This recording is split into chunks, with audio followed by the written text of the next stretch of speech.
Good morning, everybody. So this is a presentation about the drug interaction advisory service that we have in the in C3-Cloud.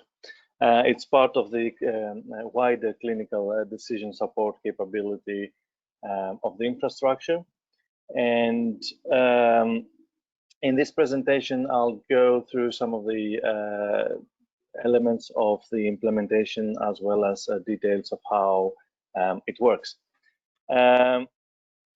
Beginning with the user interface on C3-Cloud. So we see on this slide the prescription screen of C3-Cloud. You'll get a chance to see how it works later in the demo. During the prescription screen, the healthcare professionals will add the medication for the patient, and once they click to go to the next screen, C3-Cloud will run the prescription, the new drug, through the list of the drugs the patient is already taking. And if they detect an interaction, they will give a pop-up window saying that there is some sort of interaction detected, and it will give an opportunity to clinicians or healthcare professionals to modify the prescription or to go ahead anyway. So again, this is a capability that's supposed to help clinicians capture potential interactions, given the large amount of drugs that patients with multimorbidity may take. The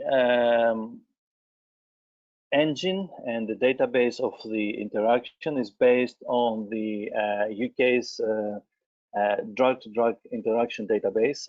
That's from the NICE, database, National Institute for Care Excellence, and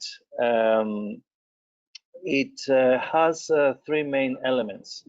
So you see here the website, the web page for warfarin, and it gives the different interactions. So if we take the example of paracetamol, it gives a description of what the interaction is.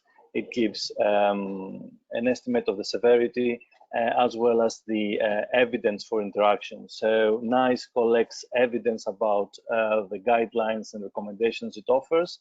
And some of this evidence may be study, may be theoretical analysis, may be clinical trials, and so on. So depending on the strength of the evidence, we can also modify the recommendation to filter a clinical trial, recommendation based on clinical trial from recommendation based on theoretical studies. So the NICE drug-to-drug interaction database gives us a nice flexibility about this. In C3-Cloud, we use the ATC system, and the structure is a classification. Actually, it has a hierarchy, and this helps us a lot in C3-Cloud, because depending on the level of the hierarchy that we pick, there's a different code. But this allows us to compare different levels of the hierarchy. So what we have in C3-Cloud is we can get a chemical substance and run it against a chemical subgroup, or run it against a pharmacological subgroup or a therapeutic subgroup. So again, we're quite flexible with this. And if we're not certain about a specific chemical substance, but we want to check a class of pharmacological substances against a specific substance, then we can do that as well. So again, this is an example of the hierarchy the ATC system uses. So I'll carry on. In the implementation of the drug-to-drug interaction service, we have created a simple ontology, a simple model of the concepts that are of interest for the service. This allows us a structured approach to designing the databases as well as the queries of the service. So we have, let's say, a blueprint against which the implementation needs to comply.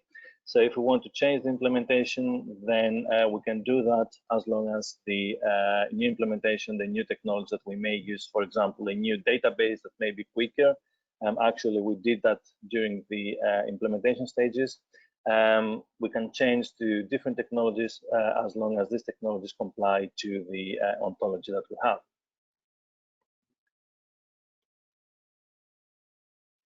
This is an example of how the advisory service actually works. And this is the information that it returns to a query. So the service uses a web interface. So we send queries to the server and it gives back the response. And this is the typical example of the response. So we have unique IDs of the interaction. We have the interactant, the ATC code, the criticality, evidence bases. And for C3-Cloud, we did have translation in 3 languages for the 3 pilot sites, with the Swedish and Spanish translations being done automatically.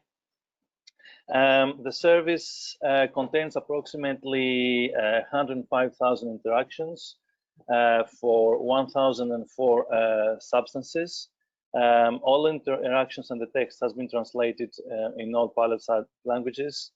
And we have the option to present the information against the criticality, evidence bases, and so on. So we have the option to only give warnings about severe interactions and not the minor theoretical interactions if we want to. This allows, this is a good feature because it can give clinicians more targeted information, because sometimes interactions, the number of interactions between substances, particularly if, on the theoretical level, can be quite high.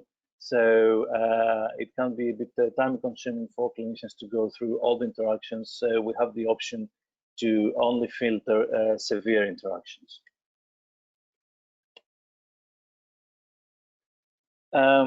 As I mentioned, the service allows, because it uses the ATC, which is hierarchy, allows comparison on various levels. So we can compare substance versus substance, substance versus anatomical group, and anatomical group versus another anatomical group. So again, this gives us quite a bit of flexibility. Particularly when porting the databases, because not all legacy systems in pilot sites use the same ATC codes. So in order to be sure that we have caught all the interactions, we may want to go up a level and compare anatomical groups instead of substances, because in many cases, the particularly when there isn't a particular drug, but in the guidelines, but the class of drugs, there isn't a specific substance specified in the guidelines.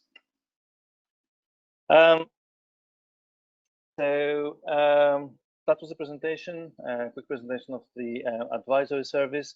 I just went through the results earlier this morning, and so far we have got about 1,000 advisories issued for severe interactions, and at the moment we are going through the results to analyze the clinical theory, the pharmacology behind those interactions with our clinicians.